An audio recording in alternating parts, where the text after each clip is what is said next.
Welcome friends to my video about the GTR7 Pro with the 7940HS AMD processor.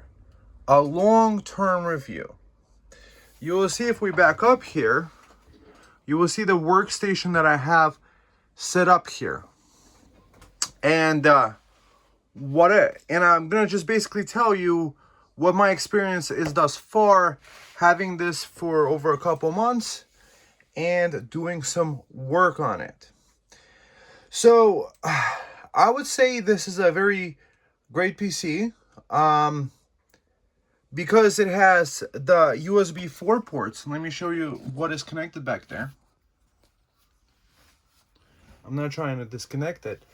So back here we have two USB 4 ports that I'm using for connecting a couple different devices.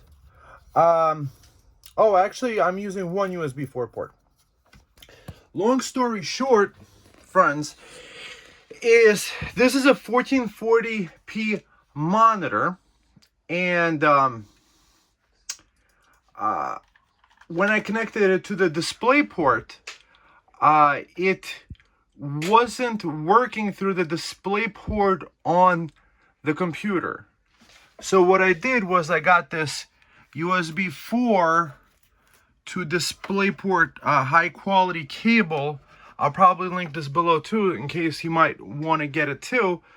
And this 1440p monitor has been able to work great. So this is a 1440p up to 170 hertz. So I'm getting actually the full resolution out of it. Let's see, advanced display settings. You see we're getting the 10-bit color, which is good, and we're getting the full 170 hertz. So no issues whatsoever. However, I did have issues connecting this to the display port. An older monitor, the HP Omen, which only does up to 70 hertz, hasn't had any issues using DisplayPort or HDMI. It might be running off HDMI right now. And this little monitor over here is a ViewSonic touchscreen. Yeah, it's very convenient to have underneath the monitor for playing a video while you're doing work up here. What can I say about this? I like optimizing the computer. So this computer actually has 96 gigabytes of RAM. You see this? 96 gigabytes of RAM with Windows 10 Pro. So, yeah, the AMD graphics are pretty decent. I would say at first, I believe the drivers, because they were just so new, were slightly buggy.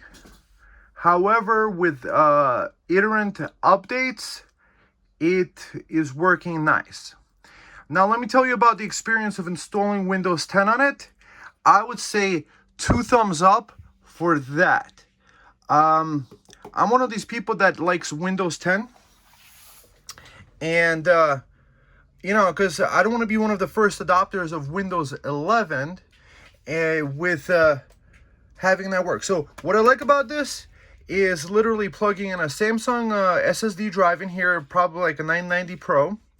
And using a USB stick from several years ago, maybe Windows 10 from 2019, I was able to install it fine. I didn't need to install any drivers. There was no issues. It just worked out the box to install Windows 10. It wasn't the same with the UM790 Pro from the Minis forum. I had to copy the driver folder from Windows 11 in order to make the graphics work on that one. However, I did make that work too.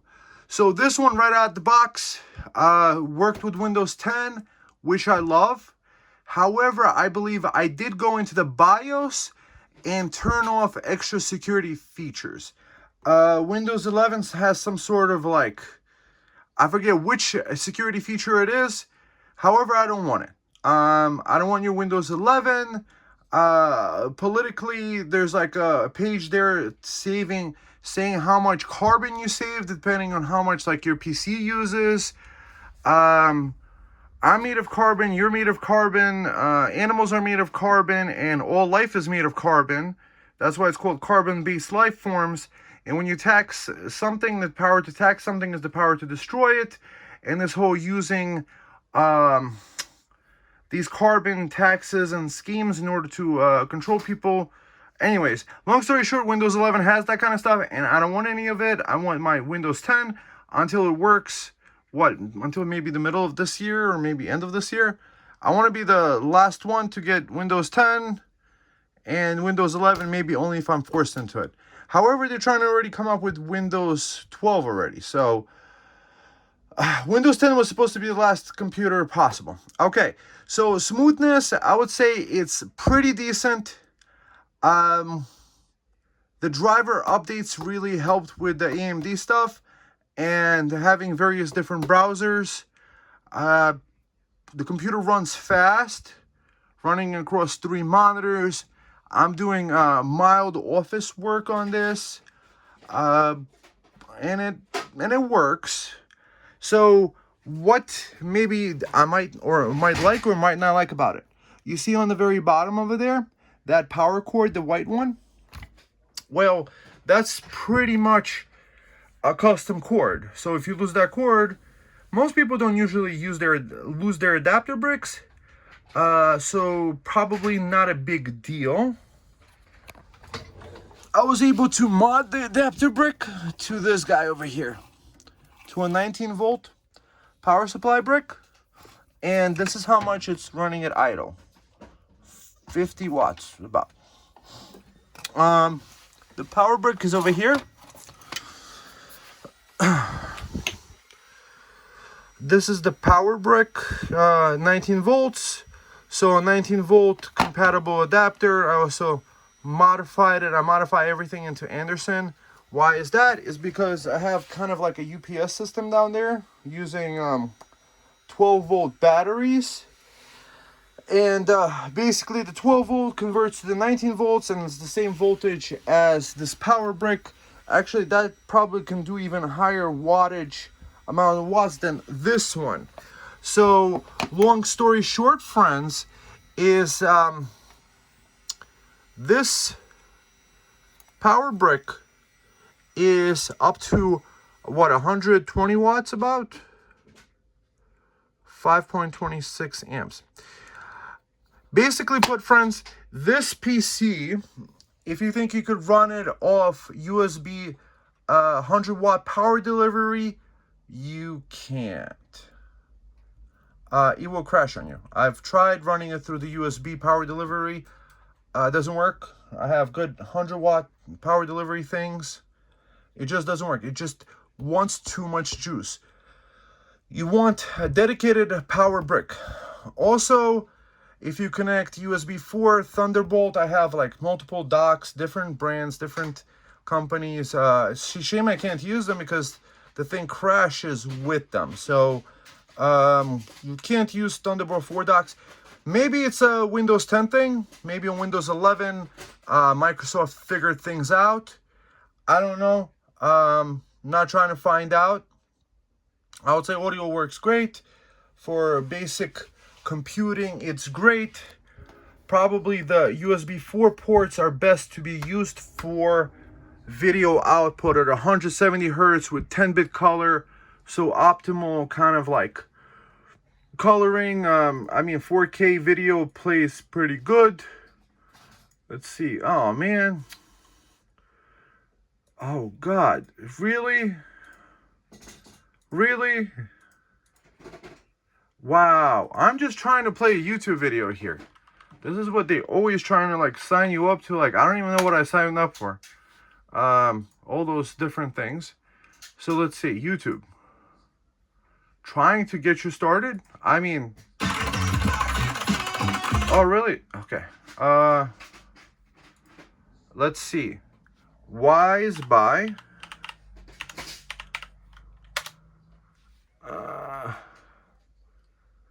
there you go. That's me right here.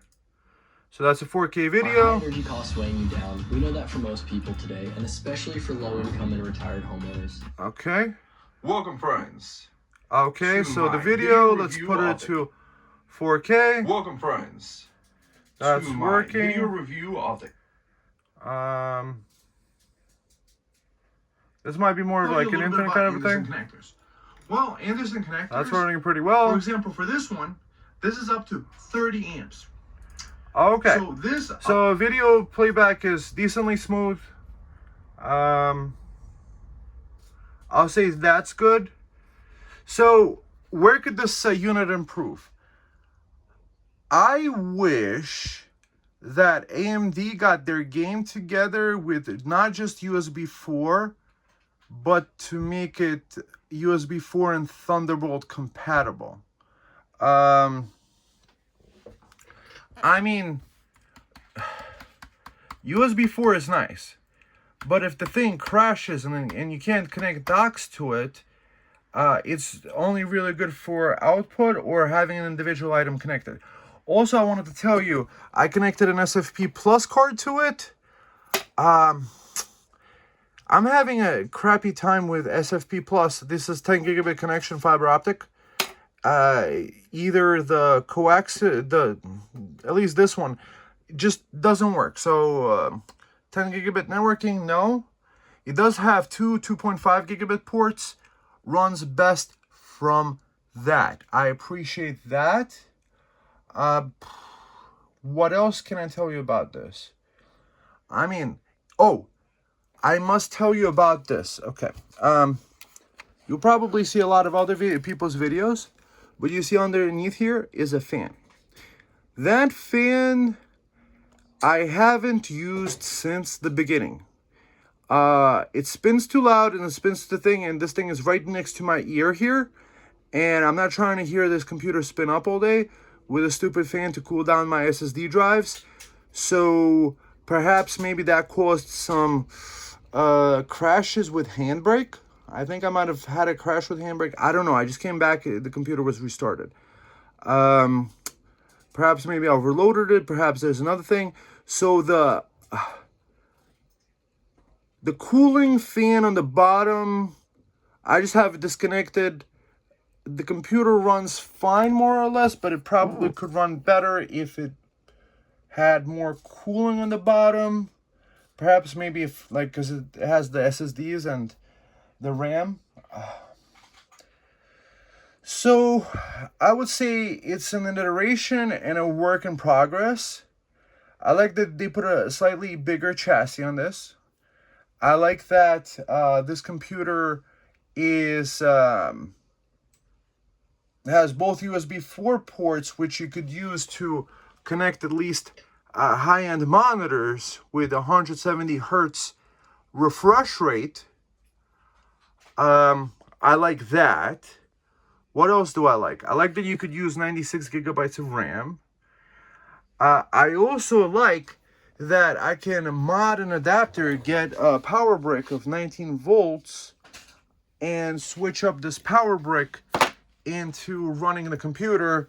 So basically I have like 1.9 kilowatts each, so 3.8 kilowatts to run this computer at like 50 watts, probably for a long time. So what, almost like 70 hours, 80 hours without any internet connection. So that's kind of good. What else do I like about it? I like that it's quiet when you don't have that bottom fan connected. Maybe I just didn't change some setting in the BIOS. But, you know, it is what it is.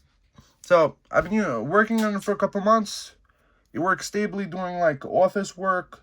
A lot of people think that 780M is good for gaming. However, I have a RTX 3090.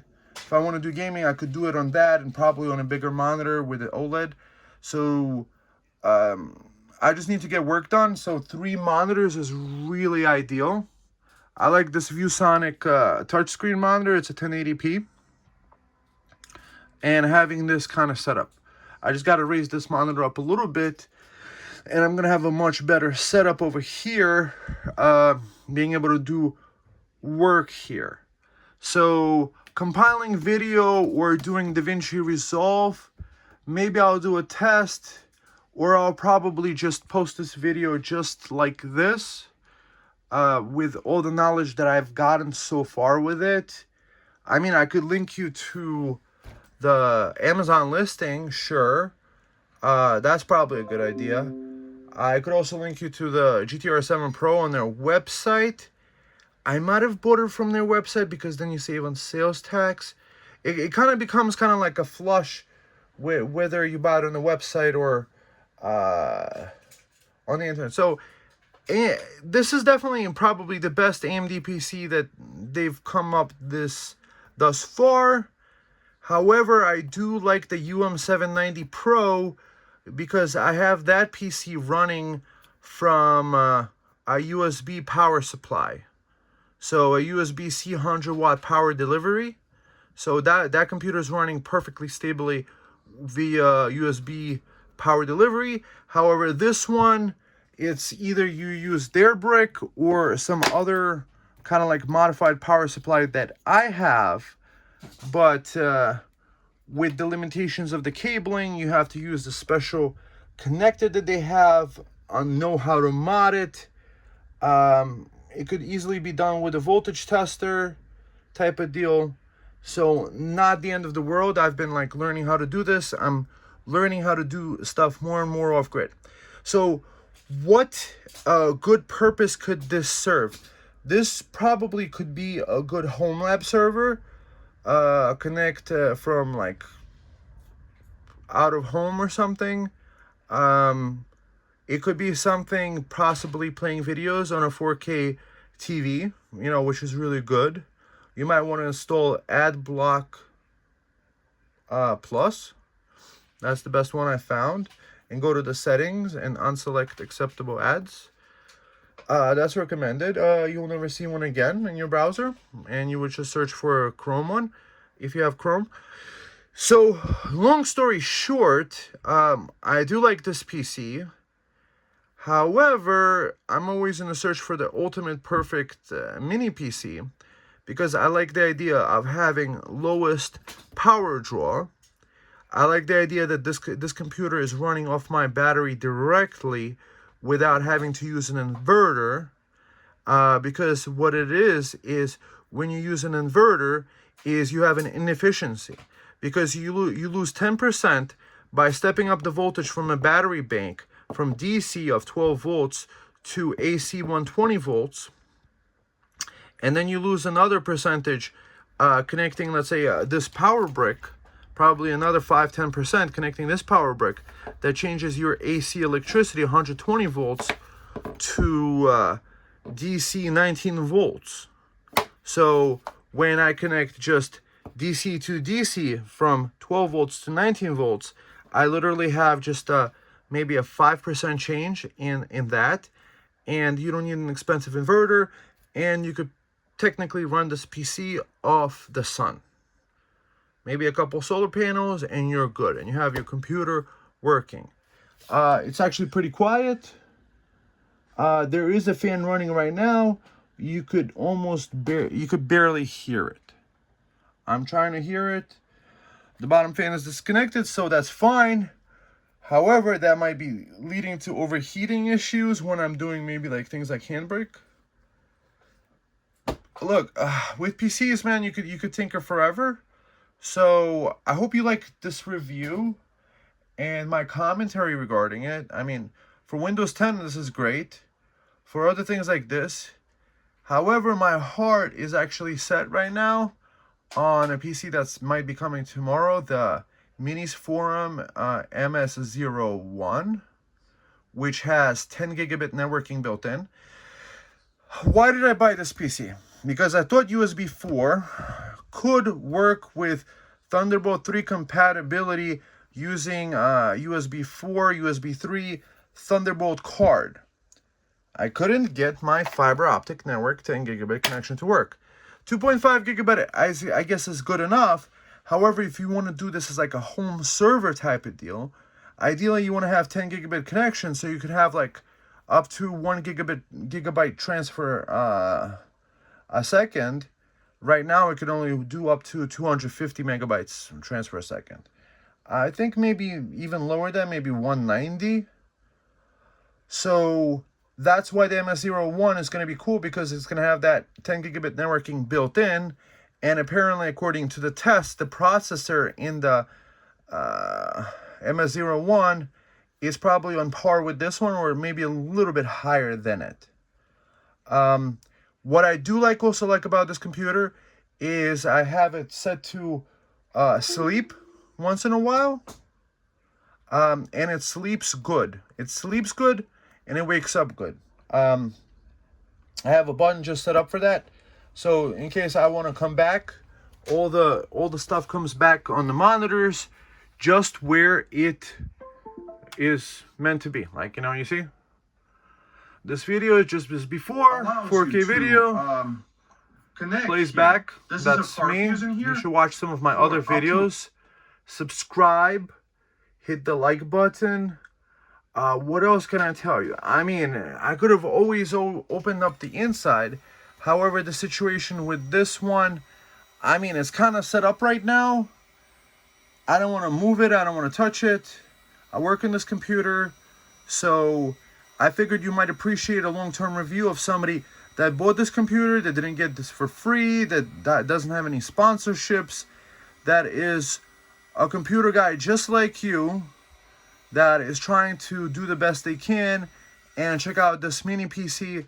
So gaming wise, maybe get maybe the $1,000 minis for them that has the 660M graphics, or maybe just build a computer with a graphics card. However, I find myself that I do a lot less gaming, but more watching like 4K YouTube videos. So this is more than perfect for it. I like that you could connect multiple monitors. There's an HDMI port, a display port in there. Mind you, the display port doesn't work very well with monitors. I don't know why. But the USB 4 works perfectly. So maybe you could connect 3 to 4 monitors with that. That is pretty boss for a little PC like this. You can't even get a laptop really oftentimes to do it.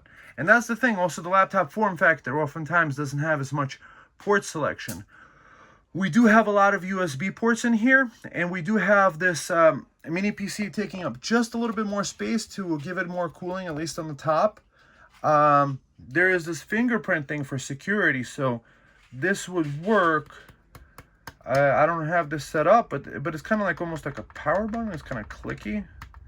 That's kind of cool. So the additional biometric security is kind of cool. I might have turned it off or something. Yeah, maybe that put her to sleep. Okay. Anyways, also what's cool about it is, see back there, there's an audio connector.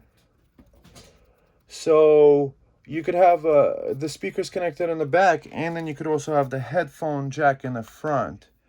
I believe this is just a regular USB 3.2 port, and this is another USB 3.2 port. I don't know why they put a clear CMOS button on the front. However, it's not really bothering me. I'm probably not going to press it. It's too small. I have big fingers. This is much easier, especially because it's lit up. So I don't see people complaining about that too much. Overall, the computer looks good, feels good. I'm happy I have it. I'm happy it works great. I'm happy that it has multiple monitor support. I'm happy I could run it directly off my 12-volt battery with a modified power supply.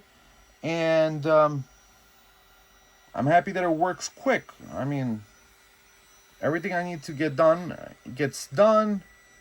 However, I have more than one PC, so the video editing I do on my 3090 gaming PC. So I haven't tested it on this, but maybe I won't, because that's not what this review is about. This review is about my personal experience with this thing. Because you guys are going to be spending your hard-earned money on your PC, and you're trying to decide, should I get this or the Minis Forum UM790 Pro? If you want easy Windows 10 experience, probably this might be better.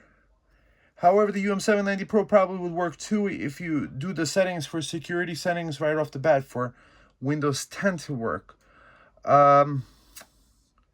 It's actually a flush. I mean, I have both PCs. The UM790 I like also, the minis form. So, all right, friends. This is my review. I hope you liked it. Give it a nice thumbs up. Subscribe to the channel. And put some comments below. What do you think? What PC are you buying? Maybe I might want to get it too. What is your experience with mini PCs? Yeah, I just wish this worked with Thunderbolt 4 blocks. And yeah, every PC has its own idiosyncrasies. I mean, you have the greatest desktop PC, my 3090 PC, for example. The cooling fans are too loud. I mean, I'm sitting there, it's just too loud. Maybe I gotta reseat the power, like the heatsink or something like that. So perhaps there is a perfect PC, but when you're like a tinkerer, you probably will never have one because you'll always want to upgrade something more. Tell me if that's not what you feel, guys. All right, friends. Talk soon and God bless. Bye.